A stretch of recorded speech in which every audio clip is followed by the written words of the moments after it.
Hello, welcome to The HUD. I'm Lomie Blum, and I'm your host. The HUD is a student-run podcast from the Hudsonian newspaper, where our news is your news.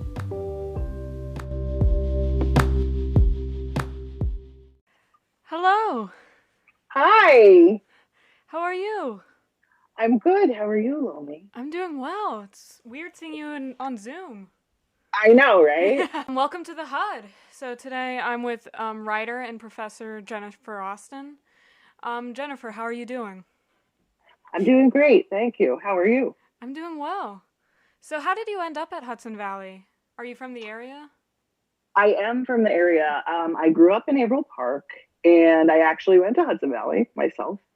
And then I went to the College of St. Rose and got my bachelor's, and then I ended up going back a few years later and getting a master's in English because I was interested in teaching, but I was also trying to write a memoir at that time. And then after I finished my master's, I ended up teaching at St. Rose, and then I ended up going back and getting another graduate degree, a master's in fine arts in creative writing. And then I switched genres to fiction, but I really love fiction and nonfiction, and I do a little playwriting and screenwriting too. So, yeah. Yeah, so I actually saw, because I was stalking you online, that you said in an interview with the College of St. Rose that you were going to work on a memoir, or you were working on a memoir. So I was wondering, what was the memoir going to be about? At what certain point in your life was it going to follow? Sure.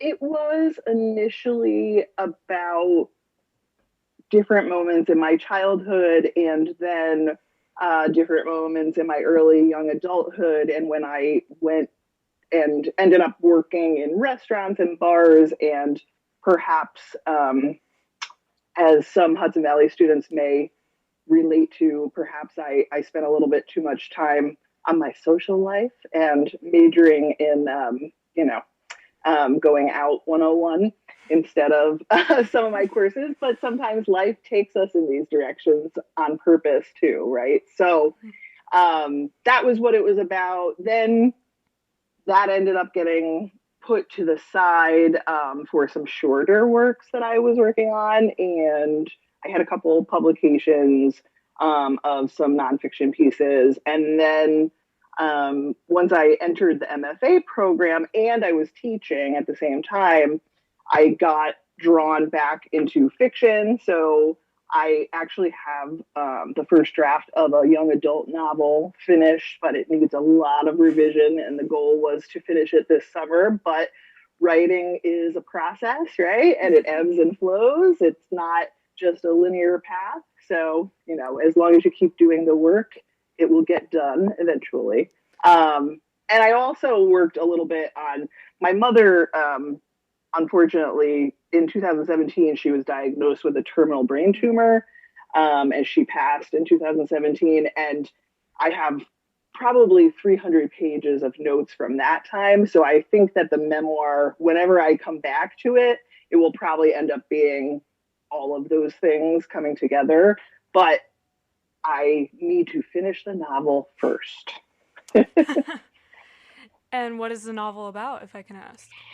Sure. The novel is it's a young adult novel. So this was my thesis for my master's in fine arts and creative writing at St. Rose. And it's about a 17-year-old young white girl who perhaps gets a little too focused on her social life and social media, and her brother has a YouTube channel, and he races his car around town and tries to break different records with how fast he's driving. And so they're making some choices that are questionable for sure, as young adults can sometimes do, because that's part of growing up, right? We have to rebel a little bit, but these characters definitely go a bit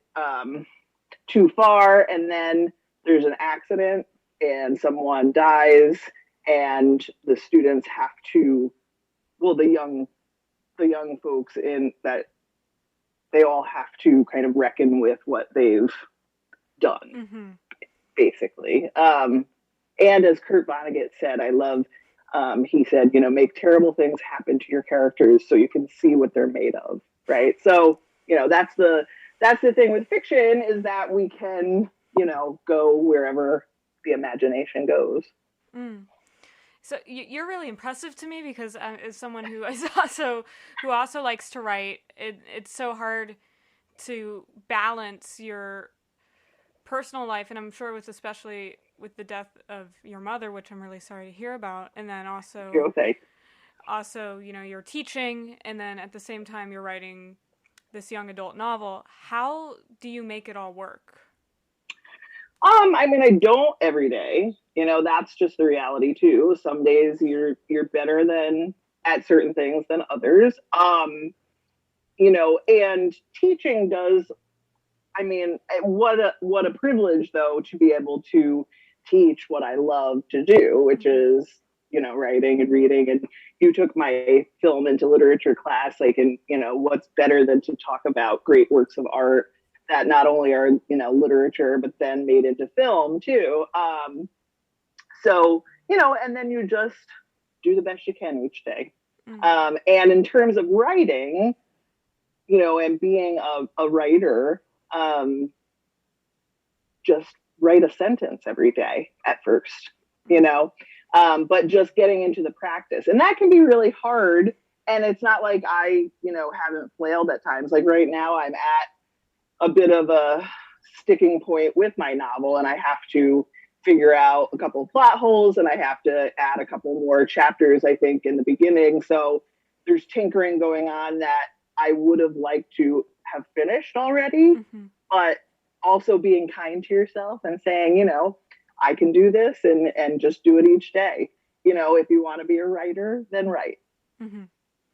And when did you realize you wanted to become a writer? I think I've wanted to do that, and I've been writing since I was a young girl. My mom had kept my very first book about like a goldfish, right, when I was like 7. So I still have that packed away in a drawer somewhere. So that's, such a fun thing to have. And in some ways I've always wanted to write, and I've always been writing, and we all are, right? That's the same thing.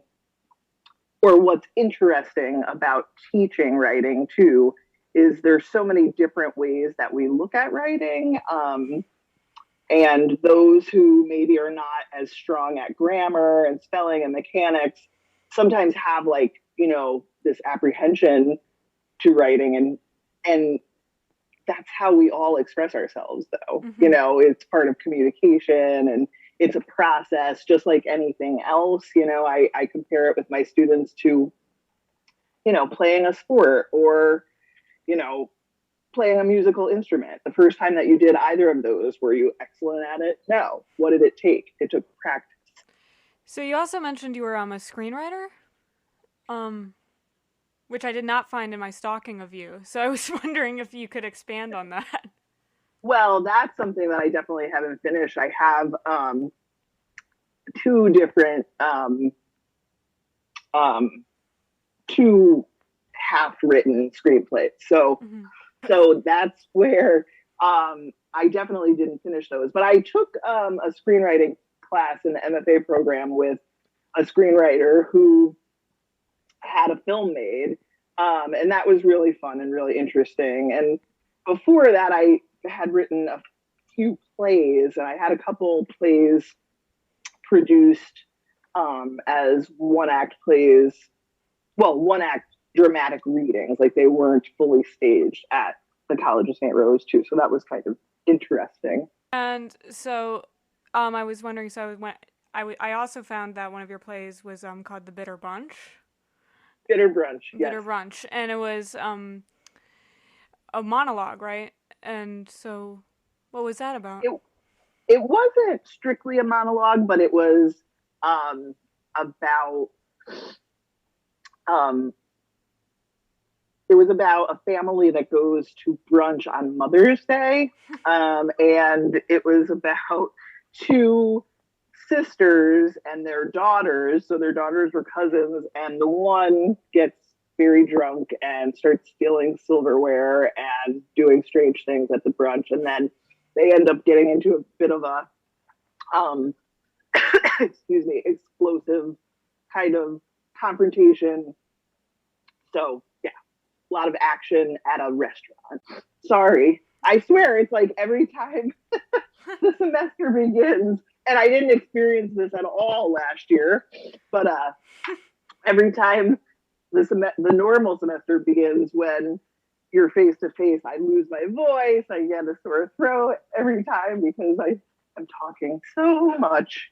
But okay. Well, that leads me to my next question.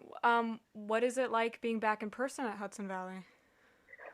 It's wonderful to see, all of our students, although it definitely feels, the energy feels different, right? Because we're living through a pandemic. So, it's good, but it's also different. And did you prefer teaching online, or do you prefer teaching in person, or is it a mix of both? I do like a mix, I have to say, although I do often feel that I come across more enthusiastic in person. And I love, seeing my students in person and getting to know them that way. I mean, not that you can't get to know students in distance learning courses, of course you do, but it's just different, right? Mm-hmm. Although I'm working to add more of those video components to my, my distance learning classes, because we really can do more of that kind of thing, right? Bringing in more audio and visual. No, that's really cool, because the crazy thing I learned about myself personally is that I actually prefer distance learning. It worked better for my schedule and honestly just better for my learning style. But the thing I did miss was having those kind of interactions and learning about my peers in the class or learning about the professors in the class. And I think it's probably strange for students and professors going back in person and being like, oh my God, I can see you again. Right, right. Although only half of the face, right? And then sometimes you see people without their mask and you're like, that's not at all what I thought you looked like. It's this funny thing. But yeah, it's interesting. I mean, there are certain affordances of distance learning, like you mentioned, that are terrific. You can do things on your own schedule. You can, set up your time however you'd like. And certainly in terms of safety, that was a key thing. And I just wonder also how, once we get to a post-COVID world, what is it going to look like? I really believe that, it's never going to go back to exactly the way it was. Mm-hmm. And that's not a bad thing, Yeah.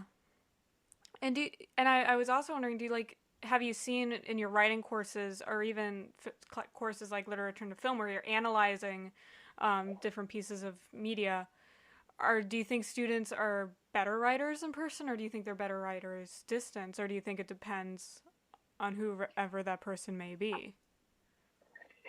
That's a great question. I mean, I think that you can get students writing in so many ways, and both in the classroom and online.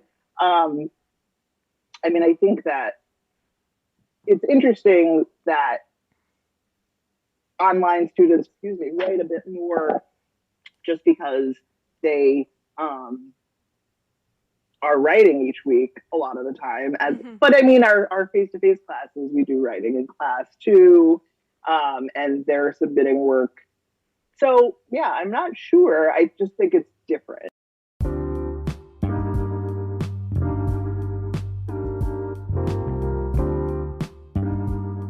The HUD will be right back after this short break.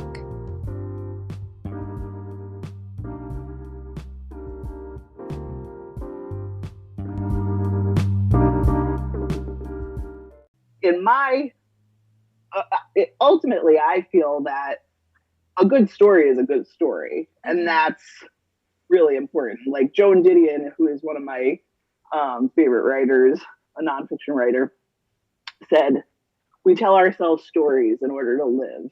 And that's such an important thing. It's like how we get to know each other, ourselves, this human condition, this human experience we're living, you know, how we get to understand other people, and that we're all similar, even if we are very different at the same time. And so all of these aspects kind of work together. And, you know, you just keep doing the work of both teaching and writing. And I'm very fortunate that I get to do this, and I love both of these things. And my students are often inspiration too. And then, you know, there's hard days too, and the emails pile up and all that kind of stuff, but that's just life, you know. Yeah.